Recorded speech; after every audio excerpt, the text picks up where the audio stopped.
Quand les gens pensent aux chars de la Seconde Guerre mondiale, l'esprit de chacun saute généralement directement aux tigres et panthères allemands, avec des mythes comme quoi il fallait 5 Sherman pour détruire un seul tigre, leurs obus ricochants et ainsi de suite. Mais et si je vous disais qu'il y avait un char qui a eu un impact bien plus grand que ce qui est montré dans les films? Un qui a littéralement fait abandonner leurs armes aux artilleurs anti-chars et fuir pour sauver leur vie après une douzaine de coups non pénétrants, tandis que le char ennemi fou roulait directement vers eux et passait sur leurs canons. C'est exactement ce qui s'est passé quand l'armée allemande confiante a rencontré un nouveau char lourd soviétique jamais vu auparavant, appelé le KV. Voici toute son histoire turbulente et finalement tragique. Le char KV a été construit avec l'objectif de surpasser en puissance de feu et en endurance tout ce que l'Ouest pouvait mettre sur un champ de bataille, et il y est presque parvenu. Il a d'abord fait ses preuves pendant la guerre d'hiver contre la Finlande, et au moment où l'Allemagne a envahi l'Union soviétique en 1941, c'était sans doute le char le plus puissant du monde. Si puissant en fait qu'il a directement forcé les ingénieurs allemands à concevoir quelque chose de nouveau, juste pour le contrer. Pour comprendre comment cela s'est produit, nous devons remonter un peu plus loin. Au début du XXe siècle, la Russie était encore un empire principalement rural et sous-développé. Elle n'avait pas de véritable industrie de chars et avait manqué les premières années de la guerre blindée. La Russie n'a commencé à prêter une attention sérieuse aux blindés que pendant la guerre civile qui a suivi la révolution de 1917. Ce conflit a amené des chars britanniques, français et américains, remis aux forces anti-bolcheviques. Certains ont été capturés et utilisés par l'armée rouge, mais ils étaient plus symboliques que pratiques. Les trains et voitures blindées étaient bien plus efficaces dans ce combat. Pourtant, l'idée est restée, et dans les années 1920, observant ce que faisaient les autres nations, l'armée soviétique a commencé à penser que la prochaine guerre ne serait peut-être pas menée uniquement avec des chevaux et de l'infanterie. Anticipant de nouveaux troubles mondiaux, ils ont élaboré un nouveau concept, quelque chose appelé la bataille en profondeur. C'était une doctrine conçue pour les terrains ouverts, axée sur la percée des lignes ennemies avec des chars lourds, puis la pénétration profonde dans les arrières avec des véhicules plus rapides pour faire effondrer le front. C'était agressif, rapide, et cela nécessitait beaucoup de chars pour fonctionner. Mais il y avait un petit problème.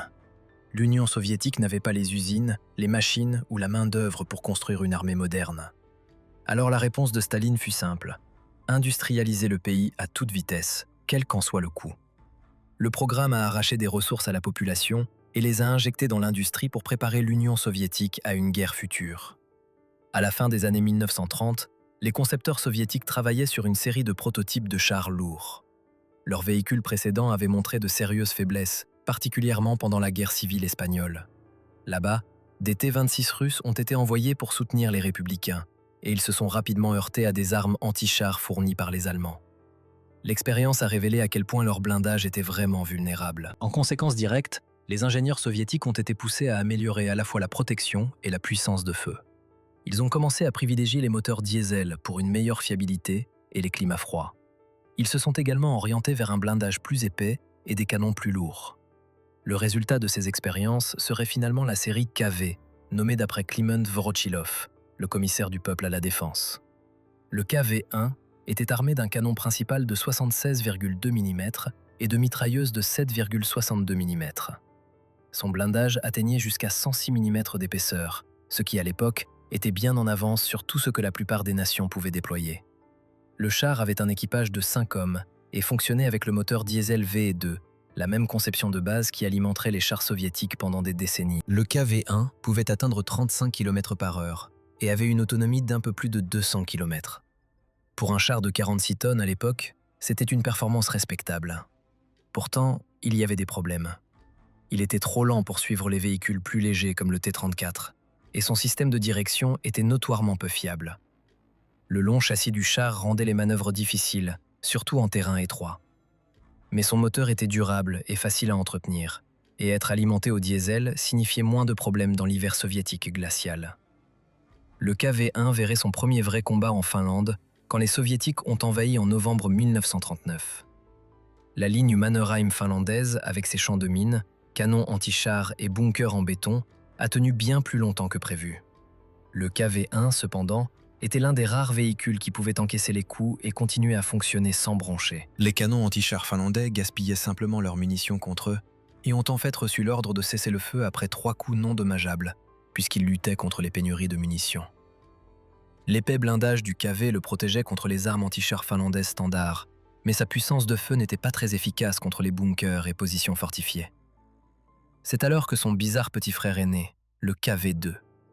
Il utilisait la même coque, mais montait un obusier de 152 mm à l'intérieur d'une tourelle en forme de boîte absurdement massive.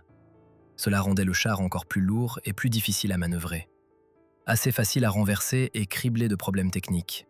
Mais en termes de puissance de feu brute, le KV-2 pouvait raser des positions fortifiées que d'autres chars ne pouvaient même pas égratigner. Cependant, le KV-2 était simplement trop problématique, et son rôle serait finalement repris par des canons d'assaut utilisant le même obusier de 152 mm, simplement monté dans une casemate fixe, facilitant la vie de ses équipages et mécaniciens tout en restant dévastateur.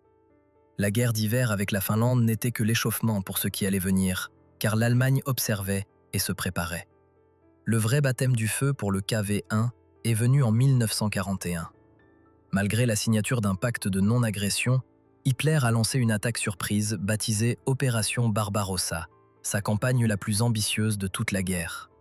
Plus de 3 millions d'hommes ont traversé le territoire soviétique, soutenus par des milliers de chars, d'unités d'artillerie et d'aviation. L'objectif était de prendre Leningrad, Moscou et Kiev aussi rapidement que possible, écraser l'armée rouge et sécuriser l'Est avant l'hiver. À l'époque, les principaux chars de bataille allemands étaient le Panzer III et le Panzer IV. Les deux avaient bien performé contre les blindés alliés en Europe, et les commandants allemands étaient confiants que rien de ce que les soviétiques avaient ne pouvait les arrêter. Ils croyaient que la technologie russe était grossière et dépassée. Ils allaient avoir très tort. Il y avait deux machines soviétiques que les Allemands n'avaient jamais rencontrées auparavant, le nouveau char moyen T-34 et le lourd KV. Quand les forces allemandes ont établi le premier contact, elles ont été stupéfaites. Les canons anti-chars allemands de 37 mm et même de 50 mm, qui avaient détruit tous les chars qu'ils avaient affrontés jusqu'à ce point, étaient maintenant complètement inefficaces. Leurs obus ricochaient sur l'épais blindage du KV. Les unités allemandes regardaient impuissantes un seul char KV bloquer une route ou un carrefour, absorbant le feu de toutes les directions et continuant à fonctionner. Dans un rapport, un KV solitaire a traversé une formation de chars allemands à vitesse de marche, encaissant des tirs répétés à bout portant, sans aucun effet. La seule option était d'essayer de désactiver les chenilles, le contourner et le frapper par l'arrière. Mais c'était plus facile à dire qu'à faire. Les unités allemandes ont rapidement réalisé que presque aucune de leurs armes standards ne pouvait pénétrer le blindage du KV. Le seul moyen fiable d'arrêter un KV-1 était d'amener un canon anti-aérien de 88 mm, qui était rare et peu disponible à ce stade de la guerre. Cela nécessitait aussi du temps, de la coordination et une protection pour l'équipage du canon. Tout cela pendant que les chars soviétiques semaient le chaos parmi eux, combattant même sans munitions, roulant sur les canons anti-chars allemands et épronant les chars. Les Allemands étaient carrément horrifiés. Alors que le T-34 impressionnait les officiers allemands par sa mobilité et son blindage incliné révolutionnaire, le KV-1 était un choc d'un autre genre. Les rapports de terrain allemands décrivaient à plusieurs reprises comment les chars KV stoppaient les avancées et les forçaient à faire appel à des armes plus lourdes juste pour continuer l'attaque. La présence du KV a en fait forcé l'armée allemande à reconsidérer toute son approche de la guerre blindée. Leurs propres chars étaient maintenant surclassés en protection blindée, et les généraux d'Hitler devaient trouver un moyen de rattraper leur retard. Et pour ajouter l'horreur à leur agonie, le renseignement découvrait auprès des prisonniers interrogés qu'un nouveau char encore plus lourd arrivait, appelé le Joseph Staline. Ce seraient les IS-1 et IS-2. Donc vous pouvez comprendre l'inquiétude des Allemands. À la fin de 1941, les forces allemandes avaient avancé profondément en territoire soviétique. Des milliers de villes et villages étaient tombés. Des millions de soldats soviétiques avaient été capturés et l'armée rouge chancelait. Mais la guerre était loin d'être terminée. Malgré des pertes catastrophiques infligées aux soviétiques, le KV-1, malgré tous ses défauts, restait un obstacle sérieux à l'avancée allemande. Les commandants en front continuaient de rapporter des rencontres frustrantes, comment ils apparaissaient au pire moment possible, bloquaient les routes d'approvisionnement, tenaient des carrefours clés et résistaient à tout ce que les Allemands leur lançaient. Ils n'étaient pas invincibles, mais il fallait bien trop d'efforts et de temps pour en éliminer un. Le KV-1 était devenu l'un des véhicules les plus détestés de toute l'invasion allemande. Le rêve d'Hitler de prendre Moscou avant l'hiver s'évanouissait rapidement. Le brutal hiver russe s'est alors installé et les troupes allemandes n'y étaient préparées à aucun niveau, des vêtements aux armes. Les moteurs des Panzers calaient dans la neige et la boue, et les températures extrêmes rendaient difficile le simple fait de les remettre en état de marche. Bien qu'au bord de la destruction complète, cela a donné aux Soviétiques juste assez de temps pour rassembler des renforts et se préparer à la défense de Moscou. De nouvelles divisions blindées ont été jetées sur les lignes de front, mais elles étaient construites à la hâte et avec des équipages à peine formés pour faire fonctionner le char, encore moins en coordination avec d'autres branches de l'armée. À la fin de 1941, et bien avant dans 1942, la situation des chars soviétiques était encore un désastre, malgré des chars supérieurs à ceux des Allemands, du moins avant l'arrivée du Tigre et du Panthère. Mais nous y viendrons aussi. Alors que les troupes allemandes menaçaient les grandes villes industrielles, Staline a pris une décision drastique. Des usines entières ont été démontées, chargées sur des trains et déplacées vers l'Est, profondément dans l'Oural et la Sibérie. C'était un plan désespéré pour sauver les usines de l'avancée allemande rapide et produire des chars à l'abri des bombardements aériens. De la fin de 1941 jusqu'au printemps 1942, la production de chars est tombée à presque zéro, donc les soviétiques ont dû compter sur les stocks qu'ils avaient déjà. Alors que la guerre s'éternisait jusqu'en 1943, l'armée rouge a contre-attaqué avec une force renouvelée, et la marée a commencé à tourner. Cette décision de déplacer les usines puis de produire autant de chars qu'humainement possible s'est avérée efficace. Les défaites initiales après la bataille de Stalingrad ont brisé l'illusion d'invincibilité allemande, mais la Wehrmacht était loin d'être finie. À l'été 1942, une contre-offensive brutale a rappelé à Staline que la guerre était loin d'être terminée, et cela a aussi marqué un tournant pour le char KV. À la bataille de Kharkov, les soviétiques ont engagé un grand nombre de KV dans le combat, mais les résultats ont été désastreux. L'opération s'est effondrée dans un bain de sang, et les commandants soviétiques ont finalement commencé à accepter que le KV, bien que lourdement blindé, était simplement trop lent, lourd et peu fiable pour le champ de bataille en évolution. Cela rendait aussi les opérations combinées avec les T-34 plus rapides presque impossibles. Ainsi, la doctrine soviétique a commencé à changer. Au lieu de formations mixtes, ils se sont de plus en plus appuyés sur des unités entièrement composées de T-34, retirant progressivement le KV des rôles de première ligne. Pendant ce temps, la réponse des Allemands aux chars qui les avaient horrifiés est finalement arrivée. Le Tigre. Avec un blindage épais et armé d'un redoutable canon de 88 mm à haute vélocité, le Tigre a été conçu spécifiquement pour faire face au KV et au T-34. Il était coûteux, lent à produire et nécessitait beaucoup d'entretien, mais il surpassait les chars soviétiques dans presque tous les domaines. Tous, sauf peut-être le plus important. Et vous allez voir maintenant pourquoi ils ont échoué. Malgré le fait qu'il était tout ce que les tankistes allemands souhaitaient, à la mi-1943, Hitler avait les yeux sur un saillant soviétique majeur autour de la ville de Koursk. Il était rempli de divisions de l'armée rouge dans un petit espace. Pour Hitler, cela ressemblait à la cible parfaite, car un coup décisif pourrait écraser l'armée rouge et faire tourner à nouveau la marée de la guerre du côté allemand. Ses généraux l'ont averti qu'il n'y avait pas assez de tigres pour garantir le succès et que le Panthère était encore en développement, ainsi que les chasseurs de chars lourds comme le Ferdinand.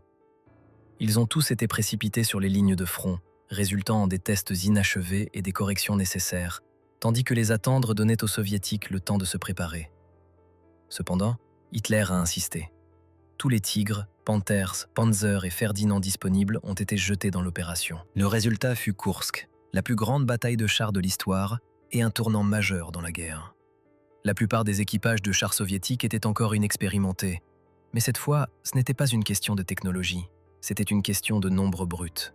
Des milliers de chars soviétiques ont inondé le champ de bataille bien préparé, décimant finalement l'assaut allemand avec une masse écrasante de chars, d'artillerie et de chair humaine. Hitler avait tout misé à Koursk, et il a perdu. C'était la fin de tout espoir allemand sérieux de victoire à l'Est. Et bien que la défaite ne puisse pas être entièrement imputée au nombre de chars, il était clair que la quantité avait finalement commencé à battre la qualité. Le T-34 a pris la tête comme char de choix, et avec le temps, le KV est devenu moins pertinent. Il était encore produit parce que les usines étaient déjà équipées pour lui, et il est resté utile dans de nombreux rôles. Le blindage a été amélioré plusieurs fois, mais tout ce poids rendait plus difficile de suivre les autres unités et mettait sa transmission notoirement fragile à rude épreuve. Finalement, le KV a été séparé en formations distinctes. Le char IS que nous avons mentionné est venu comme un meilleur KV, mieux blindé, bien mieux armé avec des systèmes plus fiables. Quant au KV, il est resté l'un des chars soviétiques ayant servi le plus longtemps pendant la guerre. Selon les standards du début de la guerre, il était en avance sur tout le reste et a eu un impact bien plus grand que les grands félins allemands glamourisés et médiatisés contre les Sherman. Si vous aimez nos vidéos, vous pouvez jeter un œil à notre chaîne ou regarder la prochaine vidéo. À bientôt dans une autre. Quand les gens pensent aux chars de la Seconde Guerre mondiale, l'esprit de chacun saute généralement directement aux tigres et panthères allemands, avec des mythes comme quoi il fallait 5 Sherman pour détruire un seul tigre, leurs obus ricochant et ainsi de suite. Mais si je vous disais qu'il y avait un char qui a eu un impact bien plus grand que ce qui est montré dans les films? Un qui a littéralement fait abandonner leurs armes aux artilleurs anti-chars et fuir pour sauver leur vie après une douzaine de coups non pénétrants, tandis que le char ennemi fou roulait directement vers eux et passait sur leurs canons. C'est exactement ce qui s'est passé quand l'armée allemande confiante a rencontré un nouveau char lourd soviétique jamais vu auparavant, appelé le KV. Voici toute son histoire turbulente et finalement tragique. Le char KV a été construit avec l'objectif de surpasser en puissance de feu et en endurance tout ce que l'Ouest pouvait mettre sur un champ de bataille, et il y est presque parvenu. Il a d'abord fait ses preuves pendant la guerre d'hiver contre la Finlande. Et au moment où l'Allemagne a envahi l'Union soviétique en 1941, c'était sans doute le char le plus puissant du monde. Si puissant en fait, qu'il a directement forcé les ingénieurs allemands à concevoir quelque chose de nouveau, juste pour le contrer. Pour comprendre comment cela s'est produit, nous devons remonter un peu plus loin. Au début du XXe siècle, la Russie était encore un empire principalement rural et sous-développé. Elle n'avait pas de véritable industrie de chars et avait manqué les premières années de la guerre blindée. La Russie n'a commencé à prêter une attention sérieuse aux blindés que pendant la guerre civile qui a suivi la révolution de 1917. Ce conflit a amené des chars britanniques, français et américains remis aux forces anti-bolcheviques. Certains ont été capturés et utilisés par l'armée rouge, mais ils étaient plus symboliques que pratiques. Les trains et voitures blindées étaient bien plus efficaces dans ce combat. Pourtant, l'idée est restée, et dans les années 1920, observant ce que faisaient les autres nations, l'armée soviétique a commencé à penser que la prochaine guerre ne serait peut-être pas menée uniquement avec des chevaux et de l'infanterie. Anticipant de nouveaux troubles mondiaux, ils ont élaboré un nouveau concept, quelque chose appelé la bataille en profondeur. C'était une doctrine conçue pour les terrains ouverts, axée sur la percée des lignes ennemies avec des chars lourds, puis la pénétration profonde dans les arrières avec des véhicules plus rapides pour faire effondrer le front. C'était agressif, rapide, et cela nécessitait beaucoup de chars pour fonctionner. Mais il y avait un petit problème. L'Union soviétique n'avait pas les usines, les machines ou la main-d'œuvre pour construire une armée moderne. Alors la réponse de Staline fut simple. Industrialiser le pays à toute vitesse, quel qu'en soit le coût. Le programme a arraché des ressources à la population et les a injectées dans l'industrie pour préparer l'Union soviétique à une guerre future. À la fin des années 1930, les concepteurs soviétiques travaillaient sur une série de prototypes de chars lourds. Leurs véhicules précédents avaient montré de sérieuses faiblesses, particulièrement pendant la guerre civile espagnole. Là-bas, des T-26 russes ont été envoyés pour soutenir les républicains, et ils se sont rapidement heurtés à des armes anti-chars fournies par les Allemands. L'expérience a révélé à quel point leur blindage était vraiment vulnérable. En conséquence directe, les ingénieurs soviétiques ont été poussés à améliorer à la fois la protection et la puissance de feu. Ils ont commencé à privilégier les moteurs diesel pour une meilleure fiabilité et les climats froids. Ils se sont également orientés vers un blindage plus épais et des canons plus lourds. Le résultat de ces expériences serait finalement la série KV, nommée d'après Kliment Voroshilov, le commissaire du peuple à la défense. Le KV-1 était armé d'un canon principal de 76,2 mm et de mitrailleuses de 7,62 mm. Son blindage atteignait jusqu'à 106 mm d'épaisseur, ce qui à l'époque était bien en avance sur tout ce que la plupart des nations pouvaient déployer.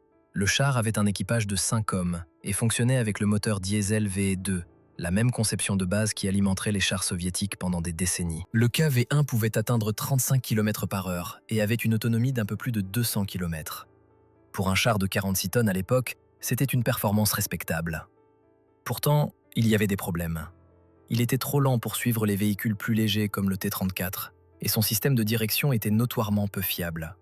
Le long châssis du char rendait les manœuvres difficiles, surtout en terrain étroit. Mais son moteur était durable et facile à entretenir, et être alimenté au diesel signifiait moins de problèmes dans l'hiver soviétique glacial. Le KV-1 verrait son premier vrai combat en Finlande quand les Soviétiques ont envahi en novembre 1939. La ligne Mannerheim finlandaise avec ses champs de mines, canons anti-chars et bunkers en béton a tenu bien plus longtemps que prévu. Le KV-1, cependant, était l'un des rares véhicules qui pouvaient encaisser les coups et continuer à fonctionner sans broncher. Les canons anti-chars finlandais gaspillaient simplement leurs munitions contre eux et ont en fait reçu l'ordre de cesser le feu après 3 coups non dommageables, puisqu'ils luttaient contre les pénuries de munitions. L'épais blindage du KV le protégeait contre les armes anti-chars finlandaises standards, mais sa puissance de feu n'était pas très efficace contre les bunkers et positions fortifiées. C'est alors que son bizarre petit frère est né, le KV-2. Il utilisait la même coque, mais montait un obusier de 152 mm à l'intérieur d'une tourelle en forme de boîte absurdement massive. Cela rendait le char encore plus lourd et plus difficile à manœuvrer. Assez facile à renverser et criblé de problèmes techniques, mais en termes de puissance de feu brut, le KV-2 pouvait raser des positions fortifiées que d'autres chars ne pouvaient même pas égratigner. Cependant, le KV-2 était simplement trop problématique, et son rôle serait finalement repris par des canons d'assaut utilisant le même obusier de 152 mm, simplement monté dans une casemate fixe, facilitant la vie de ses équipages et mécaniciens tout en restant dévastateur. La guerre d'hiver avec la Finlande n'était que l'échauffement pour ce qui allait venir, car l'Allemagne observait et se préparait. Le vrai baptême du feu pour le KV-1 est venu en 1941. Malgré la signature d'un pacte de non-agression, Hitler a lancé une attaque surprise baptisée Opération Barbarossa, sa campagne la plus ambitieuse de toute la guerre. Plus de 3 millions d'hommes franchirent le territoire soviétique, soutenus par des milliers de chars, d'unités d'artillerie et d'aviation. L'objectif était de prendre Leningrad, Moscou et Kiev aussi rapidement que possible, d'écraser l'armée rouge et de sécuriser l'Est avant l'hiver. À l'époque, les principaux chars de bataille allemands étaient le Panzer III et le Panzer IV. Les deux avaient bien performé contre les blindés alliés en Europe, et les commandants allemands étaient convaincus que rien de ce que les soviétiques possédaient ne pouvait les arrêter. Ils croyaient que la technologie russe était primitive et dépassée. Ils allaient avoir très tort. Il y avait deux machines soviétiques que les Allemands n'avaient jamais rencontrées auparavant. Le nouveau char moyen T-34 et le char lourd KV. Lorsque les forces allemandes établirent le premier contact, elles furent stupéfaites. Les canons anti-chars allemands de 37 mm et même de 50 mm, qui avaient détruit tous les chars qu'ils avaient affrontés jusqu'à ce point, étaient maintenant complètement inefficaces. Leurs obus rebondissaient sur l'épaisse armure du KV. Les unités allemandes regardaient impuissantes un seul char KV bloquer une route ou un carrefour, absorbant les tirs de toutes les directions et continuant à fonctionner. Dans un rapport, un KV solitaire traversa une formation de chars allemands à vitesse de marche, encaissant des tirs répétés à bout portant sans aucun effet. La seule option était d'essayer de désactiver les chenilles, de le contourner et de le frapper par l'arrière. Mais c'était plus facile à dire qu'à faire. Les unités allemandes réalisèrent rapidement que presque aucune de leurs armes standards ne pouvait pénétrer l'armure du KV. Le seul moyen fiable d'arrêter un KV-1 était d'amener un canon anti-aérien de 88 mm, qui était rare et peu disponible à ce stade de la guerre. Cela nécessitait également du temps, de la coordination et une protection pour l'équipage du canon. Pendant que les chars soviétiques semaient le chaos parmi eux, combattant même sans munitions, roulant sur les canons anti-chars allemands et percutant les chars, les Allemands étaient carrément horrifiés. Alors que le T-34 impressionnait les officiers allemands par sa mobilité et son blindage incliné révolutionnaire, le KV-1 était un choc d'un autre genre. Les rapports de terrain allemands décrivaient à plusieurs reprises comment les chars KV stoppaient les avancées et les forçaient à faire appel à des armes plus lourdes juste pour continuer l'attaque. La présence du KV força en fait l'armée allemande à reconsidérer toute son approche de la guerre blindée. Leurs propres chars étaient maintenant surclassés en protection blindée, et les généraux d'Hitler devaient trouver un moyen de rattraper leur retard. Et pour ajouter l'horreur à leur agonie, le renseignement découvrait auprès des prisonniers interrogés qu'un nouveau char encore plus lourd arrivait, appelé le Joseph Staline. Ce seraient les IS-1 et IS-2. Vous pouvez donc comprendre l'inquiétude des Allemands. Fin 1941, les forces allemandes avaient avancé profondément en territoire soviétique. Des milliers de villes et villages étaient tombés. Des millions de soldats soviétiques avaient été capturés et l'armée rouge chancelait. Mais la guerre était loin d'être terminée. Malgré les pertes catastrophiques infligées aux soviétiques, le KV-1, malgré tous ses défauts, restait un obstacle sérieux à l'avancée allemande. Les commandants en front continuaient de rapporter des rencontres frustrantes, comment ils apparaissaient au pire moment possible, bloquaient les routes d'approvisionnement, tenaient des carrefours clés et résistaient à tout ce que les Allemands leur lançaient. Ils n'étaient pas invincibles, mais il fallait beaucoup trop d'efforts et de temps pour en neutraliser un. Le KV-1 était devenu l'un des véhicules les plus détestés de toute l'invasion allemande.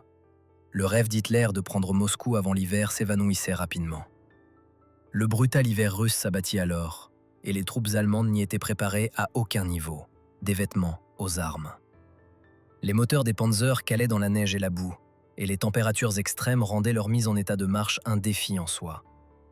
Bien qu'au bord de la destruction complète, cela donna aux Soviétiques juste assez de temps pour rassembler des renforts et se préparer à la défense de Moscou. De nouvelles divisions blindées furent jetées sur les lignes de front, mais elles étaient construites à la hâte avec des équipages à peine formés pour opérer le char, et encore moins en coordination avec les autres branches de l'armée. Fin 1941 et bien avant dans 1942, la situation des chars soviétiques était toujours un désastre, malgré des chars supérieurs à ceux des Allemands, du moins avant l'arrivée du Tigre et du Panthère. Mais nous y viendrons également. Alors que les troupes allemandes menaçaient les grandes villes industrielles, Staline prit une décision drastique. Des usines entières furent démontées, chargées sur des trains et déplacées vers l'Est, profondément dans l'Oural et la Sibérie. C'était un plan désespéré pour sauver les usines de l'avancée rapide allemande et produire des chars à l'abri des bombardements aériens. De fin 1941 jusqu'au printemps 1942, la production de chars tomba à presque zéro. Donc les soviétiques durent compter sur les stocks qu'ils avaient déjà. Alors que la guerre se prolongeait jusqu'en 1943, l'armée rouge contre-attaqua avec une force renouvelée et la tendance commença à s'inverser. Cette décision de déplacer les usines puis de produire autant de chars qu'humainement possible s'avéra efficace. Les défaites initiales après la bataille de Stalingrad brisèrent l'illusion d'invincibilité allemande, mais la Wehrmacht était loin d'être finie. À l'été 1942, une contre-offensive brutale rappela à Staline que la guerre était loin d'être terminée, et elle marqua également un tournant pour le char KV. À la bataille de Kharkov, les soviétiques engagèrent un grand nombre de KV dans le combat, mais les résultats furent désastreux. L'opération s'effondra dans un bain de sang, et les commandants soviétiques commencèrent finalement à accepter que le KV, bien que lourdement blindé, était tout simplement trop lent, lourd et peu fiable pour le champ de bataille en évolution. Il rendait également les opérations combinées avec les T-34 plus rapides, presque impossibles. Ainsi, la doctrine soviétique commença à évoluer. Au lieu de formations mixtes, ils s'appuyèrent de plus en plus sur des unités entièrement composées de T-34, retirant progressivement le KV des rôles de première ligne. Pendant ce temps, la réponse allemande aux chars qui les avaient horrifiés arriva enfin, le Tigre. Avec un blindage épais et armé d'un redoutable canon de 88 mm à haute vélocité, le Tigre fut conçu spécifiquement pour faire face au KV et au T-34. Il était coûteux, lent à produire et nécessitait beaucoup d'entretien, mais il surpassait les chars soviétiques à presque tous les égards, sauf peut-être le plus important. Et vous allez voir maintenant pourquoi ils échouèrent. Malgré le fait qu'il était tout ce que les tankistes allemands souhaitaient, à la mi-1943, Hitler avait les yeux sur un saillant soviétique majeur autour de la ville de Koursk. Il était rempli de divisions de l'armée rouge dans un espace restreint. Pour Hitler, cela ressemblait à la cible parfaite, car un coup décisif pourrait écraser l'armée rouge et faire basculer à nouveau la guerre du côté allemand. Ces généraux l'avertirent qu'il n'y avait pas assez de tigres pour garantir le succès et que le Panthère était encore en développement, ainsi que les chasseurs de chars lourds comme le Ferdinand. Ils furent tous précipités vers les lignes de front, résultant en des tests inachevés et des corrections nécessaires, tandis que les attendre donna aux soviétiques le temps de se préparer. Cependant, Hitler insista. Tous les Tigres, Panthère, Panzer et Ferdinand disponibles furent jetés dans l'opération. Le résultat fut Koursk, la plus grande bataille de chars de l'histoire et un tournant majeur dans la guerre. La plupart des équipages de chars soviétiques étaient encore inexpérimentés. Mais cette fois, ce n'était pas une question de technologie. C'était une question de nombre brut. Des milliers de chars soviétiques inondèrent le champ de bataille bien préparé, décimant finalement l'assaut allemand, avec une masse écrasante de chars, d'artillerie et de chair humaine. Hitler avait tout misé à Koursk, et il perdit. C'était la fin de tout espoir sérieux de victoire allemande à l'Est. Et bien que la défaite ne puisse pas être entièrement imputée au nombre de chars, il était clair que la quantité avait finalement commencé à battre la qualité. Le T-34 prit la tête comme char de choix, et avec le temps, le KV devint moins pertinent. Il était encore produit parce que les usines étaient déjà équipées pour lui, et il restait utile dans de nombreux rôles. Le blindage fut amélioré plusieurs fois, mais tout ce poids rendait plus difficile de suivre les autres unités et sollicitait sa transmission notoirement fragile à l'extrême. Finalement, le KV fut séparé en formations distinctes.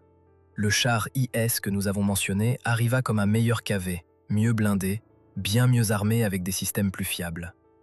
Quant au KV, il resta l'un des chars soviétiques ayant servi le plus longtemps pendant la guerre. Selon les standards du début de la guerre, il était en avance sur tout le reste et eut un impact bien plus grand que les grands félins allemands glamourisés et médiatisés contre les Sherman. Si vous aimez nos vidéos, vous pouvez jeter un œil à notre chaîne ou regarder la prochaine vidéo. À bientôt dans une autre.